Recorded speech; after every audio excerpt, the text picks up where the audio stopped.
내리자마자 비틀거리면서 전 술 취한 줄 알았어요. 그렇게 세게 박진 않았는데 정신이 나간 건지 박았으면 후진을 하던가 그래야 되는데 악셀을 한 번 더 밟고 막 이런 거예요. 그래서 더 크게 다친 거. 저항하고 막 변호사 부르라고 내 몸에 손대지 마 이런 것도 아니거든요. 아 그래서 뭐 바로 안 죽었잖아 이런 말도 분명했어요.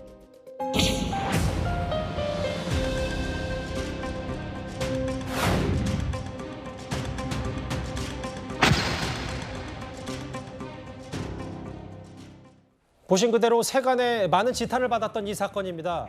고급 외제차가 인도로 돌진해서 시민에게 중상을 입혔는데 이 사건의 가해자가 석방이 돼서 논란이 컸었습니다. 경찰이 뒤늦게 이번 주에 구속영장을 신청할 계획이라고 밝혔습니다. 일단 아직까지 구속영장 신청은 계획이지 실제로 한 건 아닌데 모르겠습니다. 경찰이 좀 여론에 떠밀려서 구속영장 신청하는 겁니까? 저희가 어떻게 받아들일까요?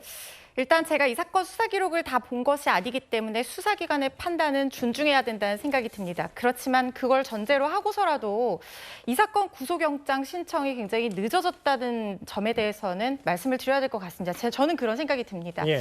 일단 마약에서 적어도 마약 간이시약 검사에서 케타민 양성 반응이 나왔을 때는 영장 신청이 이루어졌어야 하는 것이 아닌가라는 생각이 드는데요. 경찰이 구속영장을 신청하지 않은 사유로 든 것을 보고 저는 이런 의문이 더 깊어졌습니다. 일단 경찰이 얘기한 것이 지금 피의자가 지난달에 케타민 주사를 처방을 받았고 그거에 대한 소명서를 발급받아야 되는데 본인만 소명서를 발급받을 수 있기 때문에 구속을 하지 않았다라는 얘기를 지금 했다고 하거든요. 네. 그런데 이것이 굉장히 이상한 것이 케타민이라는 약물은 치료용으로 정상적으로 처방받았을 때 이렇게 며칠씩 약효가 가는 약물이 아닙니다. 일단 상식적으로 봤을 때. 그렇죠. 그렇다고 하면 피의자가 지금 받고자 하는 소명서는 이 사건과 직접적인 관련이 없는 증거 자료일 텐데 예. 이걸 이유로 본인이 발급받겠다고 해서 영장을 신청하지 않았다. 이게 좀 의문이 남는 부분이고요. 설령 피의자 말이 다 맞다고 하더라도 만약에 그렇다고 하면 더 문제인 것이요. 지금 의료기관에서 피의자인 환자에게 과도하게 케타민을 주사를 하고 그리고 정신을 차리지 못하는 환자를 아무런 조치도 없이 병원 밖으로 내보냈다는 얘기가 될 것이고 그게 아니라고 하면 처방 기록과는 다르게 약물을 사용했다는 것이거든요. 예. 의료법 위반 소지가 있는 부분이어서 오히려 이 부분은 병원을 압수수색해서 진료 기록을 경찰 측에서 확보를 하는 것이 맞지 않았나. 저는 이런 생각이 들고요. 그리고 두 번째로 이유를 든 것이 지금 피해자 신원보증 얘기를 하고 있어요. 그러니까 피의자가 변호사를 선임을 했고 신원보증을 했기 때문에 구속 수사할 필요성이 없었다라고 판단했다는 건데 예. 신원보증이라는 제도는 상당히 유명무실한 제도입니다. 이 제도는요. 예전에 이 개인적인 어떤 연락수단이 없을 때 예. 피의자가 도망을 가게 될 수 있으니까 그때는 뭐 마을 이장이라든가 변호인이라든가 이렇게 연락을 할 수 있는 사람이 보증을 해주면 그 사람을 그 보증을 근거로 풀어주는 그런 제도였거든요.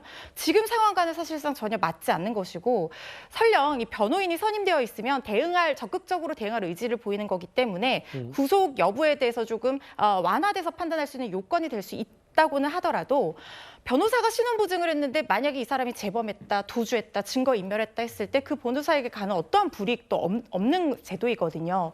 그렇다고 하면 이걸 이유로 구속영장을 신청하지 않았다는 사유로 든다는 것이 전 상당히 의문이라는 생각이 들고요. 지금 이 사람이 치료의 목적으로 마약을 투약한 정황들이 발견이 돼서 뒤늦게나마 영장을 신청할 계획이라고 하니까 예. 하루빨리 영장이 신청이 돼야 될 것 같다는 생각이 듭니다. 또 다른 변호사들도 마찬가지로 이게 석방하는 경찰의 제정신인가라는 비판도 있는데 허 변호사님, 그럼 결국 핵심은 병원 치료 목적으로 때문에 마약 이게 갑자기 성분이 검출된 게 아니라 또 다른 마약을 투약해서 혹은 마약에 취해서 저런 사고, 교통사고를 나는지 이걸 경찰이 밝혀내면 그다음부터 수사는 또 진행이 되는 거네요? 그렇죠. 그러니까 일단 지금 이 사람이 지난달 말에 뭐 처방받아서 치료 목적으로 투약했다고 하는 케타민은 이 지난달 말이기 때문에 논리적으로 봤을 때 이 사건과는 직접적인 관련이 없을 수도 있습니다. 그렇다면 지금 이 사건에서 마약 간이시약 검사에서 케타민 양성 반응이 나왔다고 하고 뭐 일각에서는 다른 약물도 지금 투여한 정황도 발견이 됐다는 얘기들이 나오고 있으니까 이 사람이 마약을 언제 어디서 어떻게 투약을 했는지 어떻게 예. 구했는지 거기에 의료기관은 어디까지 개입이 되어 있는지 어떤 종류의 마약인지 이런 것들도 지금 이 문제가 된 이 위험운전 치상 이것과 알겠습니다. 관련해서 같이 수사가 돼야 될 부분으로 보입니다. 많은 분들이 좀 관심을 갖고 있습니다. 이 사건, 해당 고급 외제차 관련한 이 교통사고 얘기 앞으로도 어떻게 경찰이 수사를 하는지 잘 지켜보겠습니다.